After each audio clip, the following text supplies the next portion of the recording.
ഫിറ്റാണ്. കട്ടില് കണ്ട എനിക്ക് സമാധാനേ. അതെ അപ്പാ. പോയാ ഞാൻ പുറത്തു പോയാ.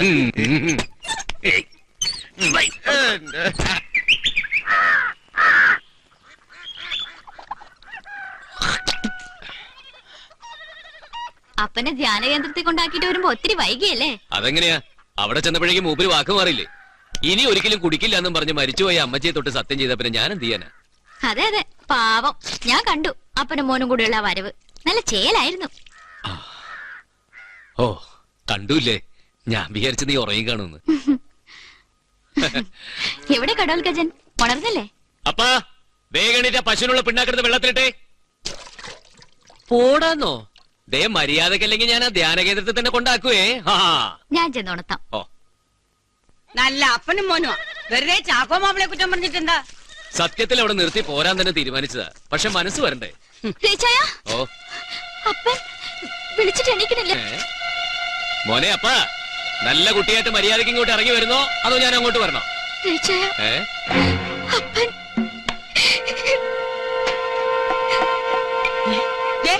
ഒന്നിങ്ങി വന്നേ.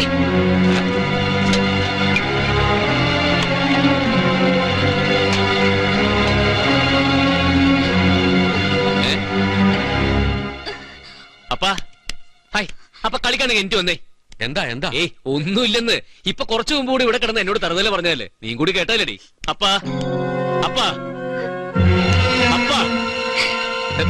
ദേ മാള് കിടന്ന് കരയുന്ന കണ്ടില്ലേ? എടിഞ്ഞേ, അതിന് വല്ല പുല്ലോ വെള്ളം എടുത്തു കൊടുത്തേ. അപ്പാ,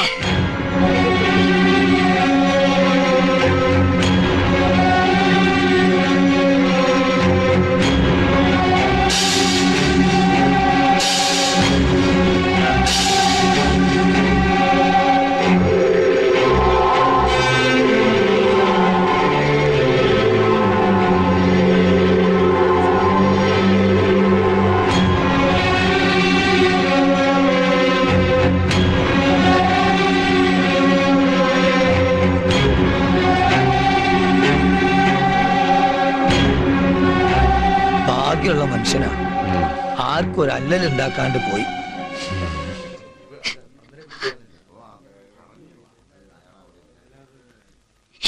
അപ്പം നല്ല ഉറക്ക.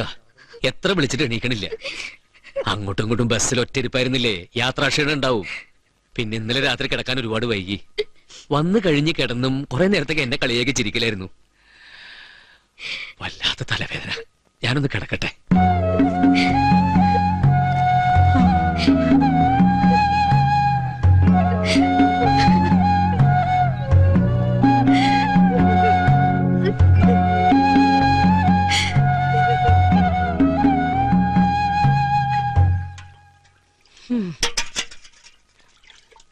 ചാക്കോ മാപ്പിള അങ്ങ് പോയിടി. അടക്കവും കഴിഞ്ഞ് എല്ലാരും പോയി. നീ കുടിക്ക്, വാ.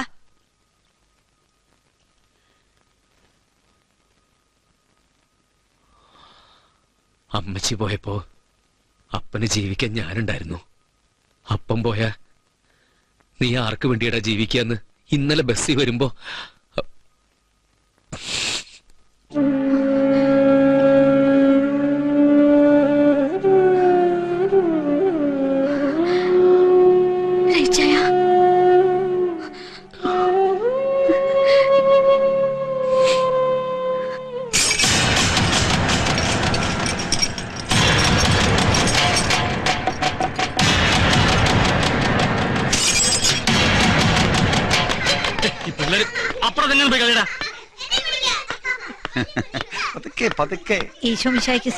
ഇപ്പോഴും എപ്പോഴും സ്തുതിയായിരിക്കട്ടെ.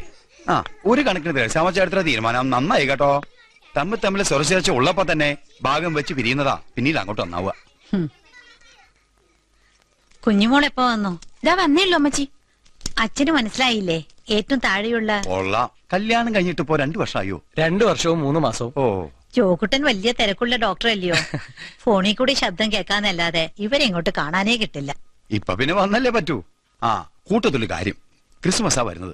അത് കഴിഞ്ഞിട്ട് പോയാ മതി എന്ന് മാത്രമല്ല, പാതിര കുർബാനയ്ക്ക് 2 ആളും പള്ളിയിൽ വരികയും വേണം. നോക്കട്ടെ. നോക്കിയാ പോരാ, വരണം. മറ്റന്നാ നിശ്ചയല്ലേ ആവുള്ളൂ. കല്യാണം വേറെ വരുന്നുണ്ടല്ലോ. എന്നാൽ ഇത് നമ്മൾ മോശാക്കരുത്.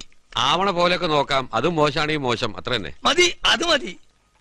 അവരെ ഒരു 2 ജീപ്പിലുള്ള ആൾക്കാരുണ്ടാവും. നമ്മുടെ ഭാഗത്ത് ഒരു 10-15 ആൾക്കാരും. അപ്പൊ ആകെ ഒരു 50 ആളെ കൂട്ടല്ലേ? ആ 50 മിനിമം. രാവിലത്തേക്ക് പൊറാട്ടയും കോയും, ഉച്ചക്കാലത്തേക്ക് നെയ്ച്ചോറും പോത്തും. ഉച്ചയ്ക്ക് സദ്യ മതി. സദ്യ ഒക്കെ കല്യാണത്തിന്, നിശ്ചയത്തിന് നെയ്ച്ചോറാണ് അതിന്റെ ഗുമ്മ്. നിശ്ചയം നെയ്ച്ചോറ്, നെയ്ച്ചോറ് നിശ്ചയം. കേൾക്കുമ്പോ തന്നെ ഒരു ഹരല്ലേ? ആ നീ എന്താ അവിടെ ഇരുട്ടത്തിരിക്കണേ? ഒന്നുമില്ലച്ചാ. ഓള് കിനാവ് കാണാൻ തുടങ്ങിയെന്ന്. അപ്പൊ സാധനങ്ങളെ ലിസ്റ്റ് രാവിലെ തന്നാ പോരെ? ആ മതി മതി മതി. എന്നാ പിന്നെ ഞാൻ വരട്ടെ. ആ അതെ, ഈ പോത്തിന്റെ ബോട്ടിങ് കൊണ്ടൊക്കെ ആകുമ്പോ കുട്ടി നിർത്തും.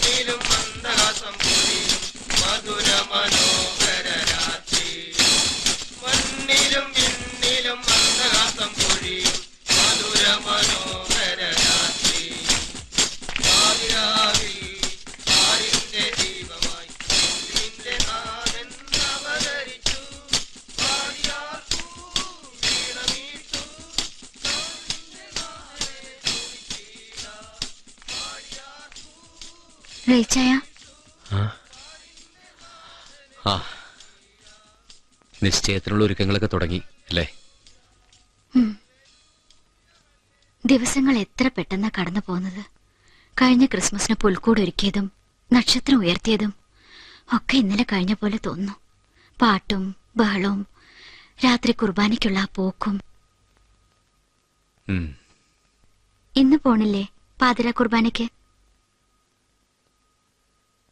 ക്രിസ്മസ് അല്ലേ രേച്ചായ? ക്രിസ്മസ്. അമ്മച്ചൊക്കെ വരണുണ്ടാവില്ലേ? ഉണ്ടാവും. കണ്ടിട്ട് കുറച്ചു ദിവസമായി. രേച്ചായം പോണുണ്ടെങ്കിൽ എനിക്കൂടെ വരായിരുന്നു പള്ളിയില്. ഇല്ല, ഞാൻ പോണില്ല. അപ്പം പറയായിരുന്നു എപ്പോഴും കൂടെയുള്ളവരെ കാണാനുള്ള കണ്ണ് ദൈവം നമുക്ക് തന്നിട്ടില്ല. അകന്ന് ദൂരെ എത്തുമ്പോഴാണ് നമ്മൾ അവരെ കാണുന്നത്. നമുക്കവർ എത്ര വലുതായിരുന്നു, എന്തുമാത്രം ആശ്വാസമായിരുന്നു എന്നൊക്കെ അപ്പോഴാണ് നമ്മൾ അറിയുന്നത്. ഇപ്പോഴാണ് ഞാൻ എന്റെ അപ്പനെ ശരിക്കും കാണുന്നത്. അപ്പൻ എന്ന് പറഞ്ഞതിന്റെ അർത്ഥം മനസ്സിലാവുന്നത് ഇപ്പോഴാണ്. നീയും കൂടെ അങ്ങ് പോവുകയാണെന്ന് പറയുമ്പോ ഏയ് എന്തിനാ കരയുന്നേ? ഗൗരി, ദേ കരയല്ലേ? ഗൗരി, ദേ കരച്ചിൽ നിർത്ത്. എന്തിനാ കരയുന്നെന്ന്? അറിയില്ല, എനിക്കറിയില്ല.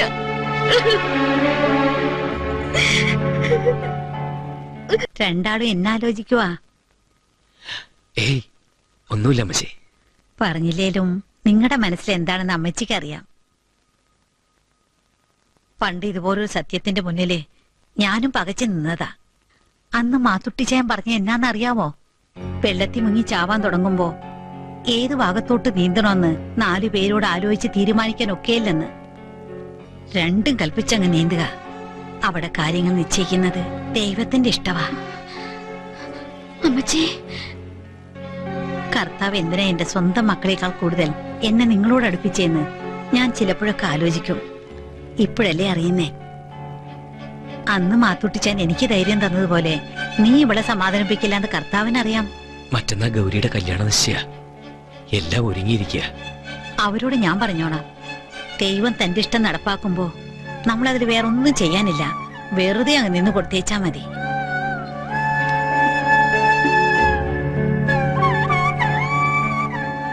നിങ്ങൾ ദൈവത്തിന് പ്രിയപ്പെട്ടവരാ.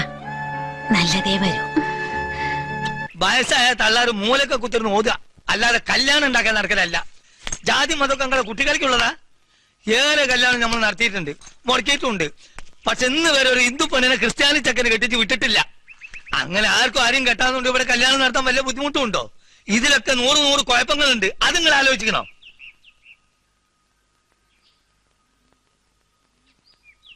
അല്ല, ഞാനും ചോദിക്കട്ടെ, ഇവർക്ക് പിള്ളേരുണ്ടാവില്ലേ?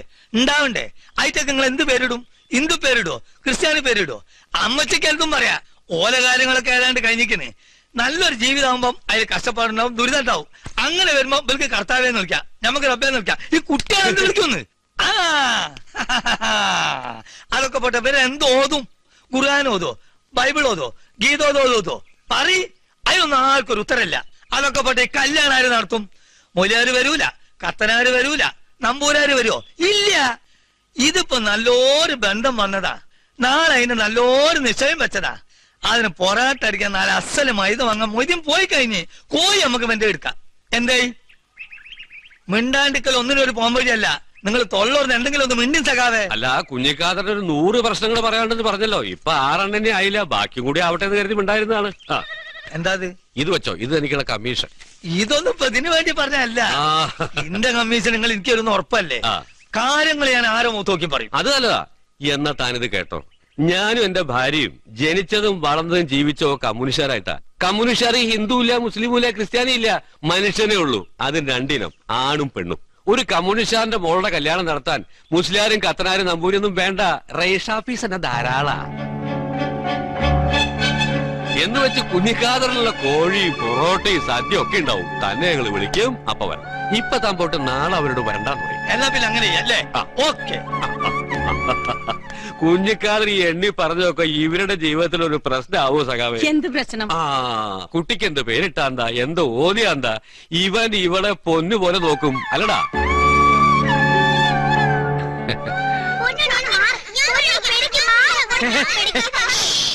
സ്ഥലഗുണമേന്മ അനുസരിച്ചുള്ള ഏറ്റക്കുറവിന്റെ പ്രതിഫലങ്ങൾ താഴെ കാണിച്ചിരിക്കുന്ന 1 മുതൽ 6 ക്രമനമ്പറുകാർ തമ്മിൽ അന്യോന്യം ബോധ്യപ്പെടുത്തിയിട്ടുള്ളതാകുന്നു. ഇതിൻ പ്രകാരം ബന്ധപ്പെട്ട 1 മുതൽ 6 ക്രമനമ്പർ വരെയുള്ളവർ ചേർന്ന് സ്വമനസാല എഴുതി വെച്ച ഭാഗപത്രം. ആ മക്കളെ, നിങ്ങളൊക്കെ വായിച്ചു നോക്കിയതല്ലായിരുന്നോ? ഒപ്പിടേണ്ട സ്ഥലങ്ങളൊക്കെ ഇങ്ങ് കാണിച്ചു തന്നേര്. ഇവർക്കൊക്കെ ബോധ്യാന്നേ, എനിക്കും ബോധ്യ. എങ്കിൽ പട്ടിക എഫ് പ്രകാരം 6 നമ്പറുകാരിക്ക് വേണ്ടിയുള്ള ധാരണകൾ മാത്രം വായിക്കാം. വേണ്ട, അത് എന്നതാന്ന് വെച്ചാ വെറുതെ പറഞ്ഞേച്ചാ മതി. ഈ വീടും ഇതിനോട് ചേർന്ന് കിടക്കുന്ന 29 സെന്റ് പുരയിടവുമാണ് ഈ ധാരണ പ്രകാരം അമ്മച്ചിയുടെ പേർക്ക് എഴുതി വെച്ചിരിക്കുന്നത്. ഇത് പിൽക്കാലത്ത് അമ്മച്ചിയെ നോക്കുന്ന ആൾക്ക് വസിയത്തായി എഴുതി വെക്കുകയോ അതല്ല തുല്യമായി മക്കൾക്ക് എല്ലാവർക്കും വീതിച്ചു നൽകുകയോ എന്തും അമ്മച്ചിയുടെ ഇഷ്ടം പോലെ ചെയ്യാം. കുഞ്ഞുമോൾക്ക് എന്നടി പറയാനുള്ളേ? ആ കോതേരി താഴത്തെ 7.5 സെന്റ് ഭൂമിയും അതിലുള്ള ഒറ്റമുറി വീടും അപ്പച്ചൻ ആദ്യം ഉണ്ടാക്കിയതേ. അതിന്റെ കാര്യം ഭാഗത്തിലൊന്നും വന്നിട്ടില്ലെന്ന് പറയായിരുന്നു. അപ്പച്ചന്റെയും അമ്മച്ചിയുടെയും കാലശേഷം ആ വീടും പുരയിടവും പള്ളിക്ക് എന്നും പറഞ്ഞ് നേരത്തെ എഴുതി വെച്ചേക്കുക. ഈ വീട് വെച്ച് ഇങ്ങോട്ട് മാറുമ്പോ നിങ്ങളുടെ അപ്പച്ചന്റെ നേർച്ചയായിരുന്നു അത്. എന്നാ ഇതില് ഒപ്പിട്ടേക്കട്ടെ.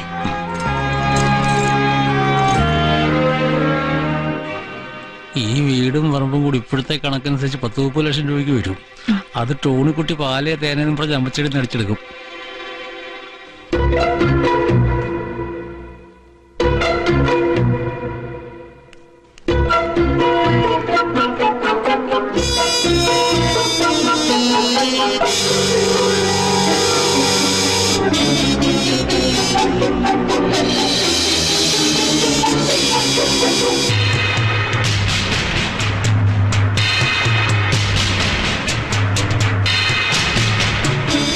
നീ ആ ജീപ്പിന്റെ താക്കോലിങ്ങെടുത്ത്. എന്നാ എന്നതാടാ?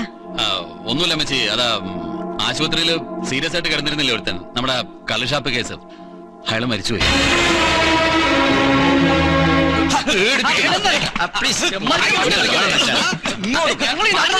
കൊന്നിട്ട് അവൻ പിന്നെ കിടന്ന് പൊളയ്ക്കുന്ന കേട്ടില്ലേ? ഇവനെ നിങ്ങൾ നിങ്ങൾ എന്ത് മണ്ടത്തരമായി കാണിക്കുന്നത്? കോംപ്രമൈസിന്റെ ആവശ്യം നമുക്കാ. ഇയാളുമായിട്ട് ഒരു കോംപ്രമൈസും വേണ്ട, കേസ് നടക്കട്ടെ, കോടതി തീരുമാനിച്ചോളും കാര്യങ്ങൾ. ഇങ്ങനെ വാശി പിടിച്ചാൽ ഒരിടത്തെത്തില്ല. B practical. നമുക്ക് സമാധാനമായിട്ട് സംസാരിക്കാം.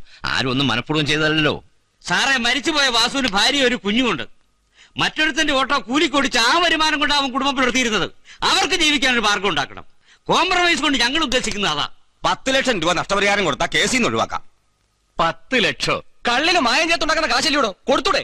നിന്റെ ഒരു കുടുംബത്തിന്റെ ജീവിത പ്രശ്ന. 10 ലക്ഷത്തിൽ കുറഞ്ഞ ഒരു കോംപ്രമൈസിന് ഞങ്ങളില്ല. വേണ്ട, 10 ലക്ഷം രൂപ മേടിച്ചോ, ഞാൻ കോടതി കണ്ടോളാം. ഓണിക്കുട്ടിയെ ഓലപ്പാമ്പ് കെട്ടി പേടിപ്പിക്കാൻ. എന്നാ നമുക്ക് കാണാം. ഞാനിപ്പോ എന്തായി? ടോണി, താനെന്താ കാര്യങ്ങളുടെ സീരിയസ്നെസ് മനസ്സിലാക്കാത്തത്? എന്ത്? ഈ കേസ് ഒഴിവാക്കി കിട്ടുന്നല്ലേ നമുക്ക് നല്ലത്. അവര് കേസിന് പോട്ടെ. വയസ്സുകാലത്ത് അമ്മച്ചും കൊണ്ട് നമ്മളും കോടതി കയറി നടക്കണം. അതിനി എത്ര കാലം? ഒരു 4-5 കൊല്ലം കൂടി ഈ കേസ് വിധിയാവാതെ നീട്ടിക്കൊണ്ടു പോകാൻ വക്കീൽ വിചാരിച്ച പറ്റില്ലേ? 4-5 കൊല്ലം കൊണ്ട് അമ്മച്ചി ചത്തില്ലെങ്കിലോടാ മോനെ. വേറൊരു കളി കളിക്കാം. ഈ മരിച്ചവന് കാര്യമായ ബന്ധുക്കളാരുമില്ല. ഭാര്യ ഒരു പാവമാ. ഞാൻ അമ്മച്ചിയും കൊണ്ട് ആ സ്ത്രീയെ ചെന്നൊന്ന് കാണാം. എന്തിനാ അമ്മച്ചി? അമ്മച്ചിയുടെ ഈ അവസ്ഥ കാണിച്ചു വേണം അവരോട് വിലപേശാൻ. എന്തെങ്കിലും നക്കാപ്പിച്ചോടുത്ത് പരാതിയൊന്നുമില്ലെന്ന് എഴുതി വാങ്ങിച്ചാൽ പിന്നെ കാര്യങ്ങളൊക്കെ ഈസിയാ. നടക്കുവോ? നടക്കും. ധൈര്യമായിട്ടിരിക്കെ. നീരിൽ മുക്കി 3 പ്രാവശ്യം. ഇനി ഒന്നുകൂടി. എള്ളും പൂവും ചന്ദനം തൊട്ട് 3 പ്രാവശ്യം. ഇനി അച്ഛനെ മനസ്സിൽ ധ്യാനിച്ച് പിണ്ഡം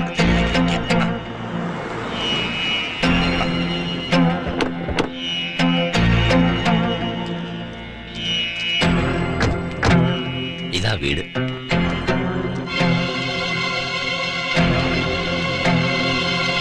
നിങ്ങളോടാണ് ഇപ്പൊ ഇങ്ങോട്ട് വരാൻ പറഞ്ഞത്. കടന്നു പൊത്തോളം പറഞ്ഞു. പാവപ്പെട്ട ഒരുത്തന്റെ കുടുംബം വഴിയാതമാക്കിയിട്ട് വിശേഷം വിടാൻ. നിങ്ങൾ വലിയ കൊമ്പനെ കാട്ട മുതലാളിമാരായിരിക്കും. എല്ലാത്തിനും ഞാൻ അഴിയണിക്കും. ഒരെണ്ണം പോലും രക്ഷപ്പെട്ടു കരുതണ്ട. എന്നെ വിടാൻ മരിക്കാൻ കാരണം നമ്മുടെ വാസു മരിക്കാൻ. വാസു ഇവനും വലിയ കൂട്ടുകാരായിരുന്നു. ഈ രമേശന്റെ കല്യാണം ഉറപ്പിച്ചതിന്റെ പാർട്ടി ആയതുകൊണ്ടാ, അല്ലാതെ വാസു അങ്ങനെ കുടിക്കുന്ന കൂട്ടത്തിലൊന്നും അല്ല. വന്നാട്ടെ.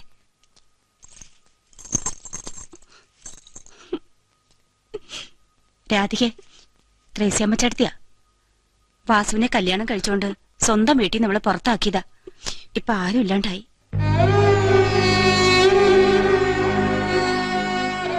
ശത്രുക്കളാരോ ഒപ്പിച്ച ചതിയ. ഷാപ്പിന്റെ ലൈസൻസ് ആണെങ്കിൽ ഈ അമ്മച്ചിയുടെ പേരിലും. വയസ്സുകാലത്ത് ഇങ്ങനെയാണ് തലയിലെടുത്തെങ്കിൽ അനുഭവിച്ചല്ലേ പറ്റൂ. ഒന്നും മനഃപൂർവ്വമല്ലല്ലോ. നഷ്ടപരിഹാരത്തിന്റെ കേസിന് പോയാൽ വിധിയാകാൻ എങ്ങനെയും 5-6 കൊല്ലം എടുക്കും. കോടതി ചെലവും വക്കീൽ ഫീസും ഒക്കെ ഒറ്റയ്ക്ക് താങ്ങാൻ പറ്റുന്നതാവില്ല.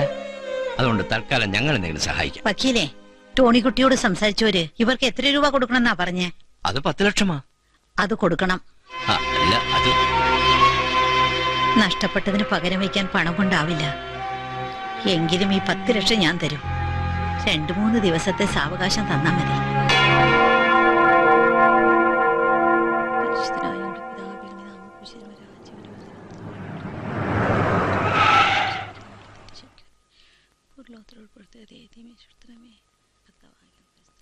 അമ്മച്ചി ഇത് എന്നാത്തിനുള്ള ഒരുക്കുക? കേസിന്റെ ചെലവും കൈക്കൂലിയും കോടതി കെട്ടിവെച്ചതൊക്കെ ആയിട്ട് രൂപ ഇപ്പൊ തന്നെ എത്ര ചെലവാകുന്ന അറിയോ അമ്മച്ചിക്ക്? എന്നിട്ട് 10 ലക്ഷം കൊടുക്കാന്ന് ഏറ്റിട്ട് പോന്നേക്കുവാ. അതും കേട്ട് തലയാട്ടി ഇങ്ങോട്ട് പോരാൻ ഒരു വക്കീലും. ടോണി, ഞാൻ പറഞ്ഞല്ലോ, ഇവിടോ എല്ലാവർക്കും ഉണ്ടാവും ഒരു ന്യായം. ബാധ്യത മുഴുവൻ എന്റെ തലയിലോട്ട് എടുത്ത് വെച്ചാൽ മതിയല്ലോ. രൂപ 1-2 അല്ല, 10 ലക്ഷമാണ്. 10 ലക്ഷം ഇത് മുഴുവൻ ഞാൻ എവിടെ നിന്ന് എടുത്ത് വെച്ച് കൊടുക്കും? എവിടെന്നായാലും കൊടുത്തല്ലേ പറ്റൂ. എന്നാ നീ എടുത്ത് വെച്ച് കൊടുക്കടാ. ഞങ്ങൾ അത്രയ്ക്കങ്ങ് വലുതായിട്ടൊന്നുമില്ല. ബാംഗ്ലൂർ ജീവിച്ചു പോകാൻ പറ്റുന്ന പാട് ഞങ്ങൾക്ക് അറിയാവൂ. അപ്പൊ അമ്മച്ചി ജയിലിൽ കിടന്നോട്ടോ? അത്രയ്ക്ക് ദണ്ണമാണ് 10 ലക്ഷം രൂപ എടുത്താൽ കൊടുക്കൂരിയച്ചാ? കൊടുക്കും. എനിക്കിതിന് ആരുടെ ഒത്താശയൊന്നും ആവശ്യമില്ല. പക്ഷെ കഷ്ടകാലത്ത് എന്താ ഇല്ലാതായി പോയി. വാഴ പഠിക്കാൻ ആർക്കും ഒരു വഞ്ഞവും ഇല്ല. ആരുടെയും സഹായം വേണ്ടതല്ലേ വീമ്പ് പറയാറ്. ഒറ്റയ്ക്ക് തന്നെ തീർത്തോ? തീർക്കും. ഇതും പറഞ്ഞ് ഇനി ഒരു നയാ പൈസ ഞാൻ ഇറക്കുകയല്ല. അതിന് ആര് ജയിലിൽ കിടന്നാലും വേണ്ടൂല. മക്കളെ, ആ 10 ലക്ഷം കൊടുക്കാൻ ഏറ്റത് അമ്മച്ചല്ലയോ? അതിനെപ്പറ്റി ഓർത്ത് ആരും മനസ്സ് പോയിക്കണ്ട. അത് അമ്മച്ചി തന്നെ കൊടുത്തോളാം. ഈ വീടും പറമ്പും എന്റെ പേര് കല്ലിയോ രേഖയാക്കിയിരിക്കുന്നേ. ഞാനിതങ്ങ് വിൽക്കുവാ. 10 ലക്ഷം രൂപ തന്നെ എന്റെ മക്കൾക്ക് ആർക്ക് വേണമെങ്കിലും ഇത് വാങ്ങിക്കാം. നിങ്ങൾക്ക് ആർക്കും വേണ്ടെങ്കിലേ പുറത്തു കൊടുക്കത്തുള്ളൂ. ഇത് കൂടെ പോയാ പിന്നെ അമ്മച്ചി ആര് നോക്കുന്ന? പെരുവഴി കിടക്കേണ്ടി വരും. ചത്താ പോലും തിരിച്ചു നോക്കാൻ ആരും ഉണ്ടാവില്ല. അറിയാം. വാങ്ങുന്നത് ആരായാലും കൊള്ളാം. നാളെ വൈകിട്ടേക്ക് എനിക്ക് 10 ലക്ഷം രൂപ കിട്ടണം. കുഞ്ഞുമോളി ഒന്ന് വിളിച്ചറിയിച്ചേര്.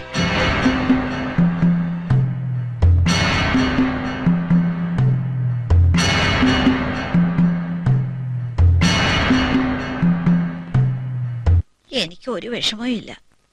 അത് ഓർത്ത് ഇച്ചായൻ മനസ്സ് വേദനിക്കാതിരുന്നാ മതി. നീ കൂടെ ഒന്ന് പറയടാ. ഇച്ചായനെ എല്ലാം മനസ്സിലായിട്ടുണ്ട്. അമ്മച്ചിങ്ങ പോരെ. ബാ. അല്ല അമ്മച്ചി, 10 ലക്ഷം രൂപ ആര് തരുന്നോ അവർക്ക് അമ്മച്ചി വീട് എഴുതി കൊടുക്കും അല്ലേ?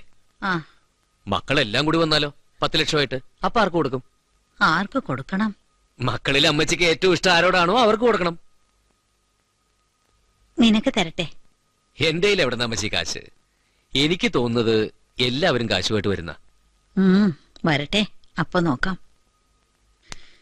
എച്ചായന് ഒത്തിരി ആശകളുണ്ടായിരുന്നതാ.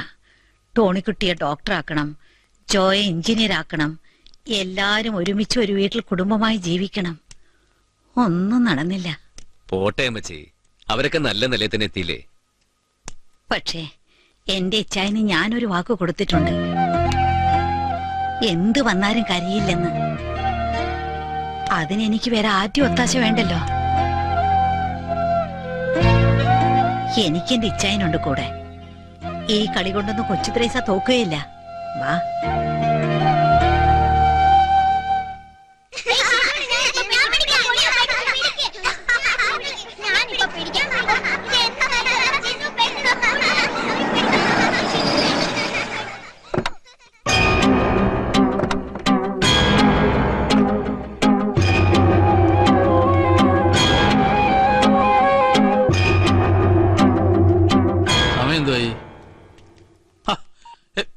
എല്ലാരും നിങ്ങൾ നോക്കി നിൽക്കുമ്പോ അകത്ത് എന്തോ എടുക്കുവാ?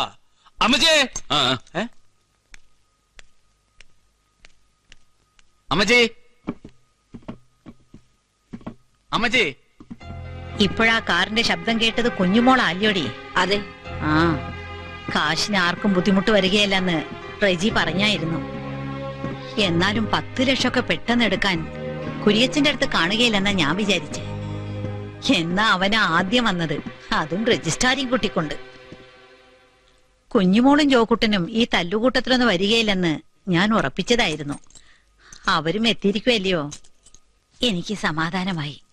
അമ്മച്ചിയല്ലേ വേണ്ടാതുള്ളൂ, വീടും പറമ്പും എല്ലാവർക്കും വേണം. അമ്മച്ചി കേറി വരില്ല. ഒരെണ്ണ ഇങ്ങോട്ട് കേറി വന്നേക്കരുതെന്ന് വിലക്കിയിരിക്കുവാ. നീ ചെന്ന് വഴിയിൽ ആരെങ്കിലും നിപ്പുണ്ടെങ്കിൽ മാറി നിൽക്കാൻ പറ. ഓ,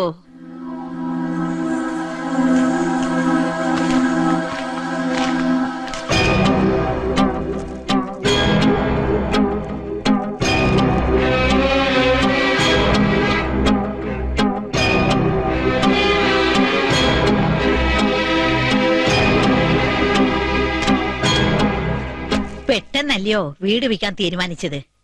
ആരുടെ കയ്യിലും കാശ് കാണുകയില്ലെന്ന് ഞാൻ പേടിച്ചിരിക്കുമായിരുന്നു. എനിക്കിപ്പോ ആവശ്യം 10 ലക്ഷം രൂപയാ. അതും കൊണ്ട് ആദ്യം വരുന്നവർക്ക് ഈ വീട് അങ്ങ് എഴുതി കൊടുക്കും. അത്രയേ ഞാൻ ചിന്തിച്ചിട്ടുള്ളൂ. ഇതിപ്പോ എല്ലാരും കൂടി ആയപ്പോ ആദ്യം വന്ന ഞാനാ, അല്ലെങ്കിൽ പറയട്ടെ വന്നത് അളിയനാ. പക്ഷെ ഞങ്ങൾ ചിലർ ഇവിടെ തന്നെ ഉണ്ടായിരുന്നു. ഇനിയിപ്പോ നമ്മൾ എന്നാ ചെയ്യുന്നേ? എല്ലാരും കൂടെ ഒത്തൊരുമിച്ച് ഒരാളുടെ പേര് പറയട്ടെ, അല്ലയോ? അതാവും സൗകര്യം. വിട്ടുകൊടുക്കാൻ തയ്യാറുള്ളവരെന്ന് കൈപൊക്കിയാ പെട്ടെന്ന് കാര്യങ്ങൾ അങ്ങ് നടത്താം.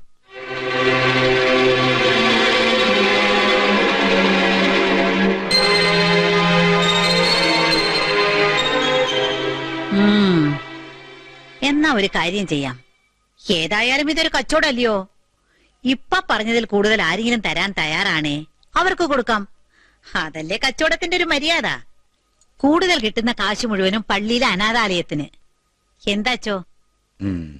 നോക്കാൻ ആരും ഇല്ലാത്തവർക്കും ആഹാരം കഴിക്കാൻ വകയില്ലാത്തവർക്കും അതൊരു ഉപകാരാവട്ടെ. അങ്ങനെയാണെങ്കിൽ ഞാൻ ഒരു 50,000 കൂട്ടി തന്നേക്കാം. 10,50,000. എന്നാ കുര്യച്ചന് കൊടുത്തേക്കട്ടോ. ഞാൻ 12 തരാം അമ്മച്ചി. അമ്മച്ചിന്നോ? ഇനി ആരും എന്നെ അങ്ങനെ വിളിക്കണ്ട.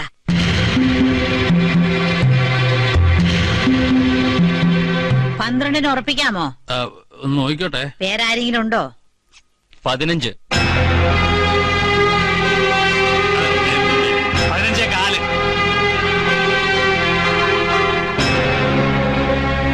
കുഞ്ഞുമോൾ എന്താടി മിണ്ടാതിരിക്കുന്നേ? വിട്ടുകൊടുക്കല്ലേ. കൊമ്പനെക്കാട്ടെ മാത്തുകുട്ടിയുടെ മക്കൾക്ക് വാശി വേണം. ലേലം കൊഴുത്തു വരട്ടെ. നീ വിളിക്കുന്നില്ലയോടാ? 15.4 ഉറപ്പിക്കട്ടോ. കുര്യച്ചോ, എന്തോ? ഇന്ന് വൈകിട്ട് 5 മണിക്കകം മൊത്തം പണം കിട്ടണം. കൊണ്ടുവന്നില്ലേ ഈ ലേലം അസാധുവാകും. പകരം പുറമക്കാരെയും കൂട്ടിക്കൊണ്ട് നാളെ പൊതുലേലം നടക്കും. വേണ്ട, ഇതിവിടെ ഇരുന്നോട്ടെ. ബാക്കി പൈസ കൊണ്ട് ഞാൻ ഇപ്പൊ തന്നെ വരാം. 20 ലക്ഷം. പുറമേക്കാരും കൊണ്ടുപോകണ്ട. 20 ലക്ഷം ഞാൻ തന്നെ തന്നേക്കാം. എതിരൊന്നില്ലല്ലോ. 20 ലക്ഷത്തിന് ഉറപ്പിക്കുവാനേ. 20 ലക്ഷം ഉറപ്പിച്ചിരിക്കുന്നു. വക്കീലേ, കടലാസൊക്കെ ശരിയാക്കി വെച്ചും പറഞ്ഞാ മതി. എവിടേക്കാന്ന് വെച്ചാ ഒപ്പിട്ടേക്കാം.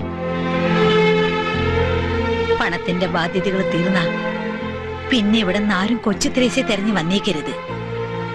കഴിഞ്ഞു ഈ ജന്മത്തിലെ ബന്ധങ്ങൾ മുഴുവൻ.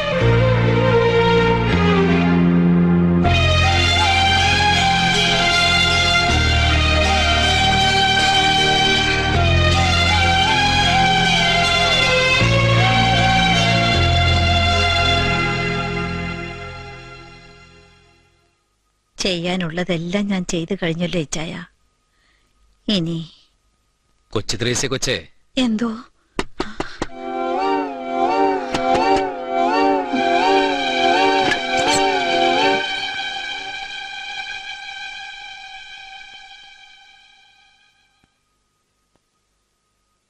കൊമ്പനക്കാട്ട വലിയ വീടും സ്വത്തും ഭാരങ്ങളും ഒക്കെ ഇറക്കി വെച്ചില്ലേ?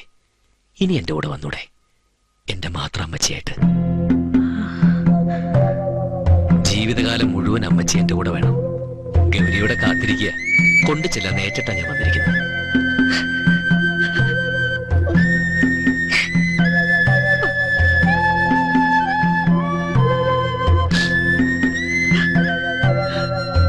ദേ, കരയാൻ പാടില്ല. മാത്തുക്കുട്ടിച്ചായന് കൊടുത്ത വാക്കാ, അത് തെറ്റിക്കരുത്.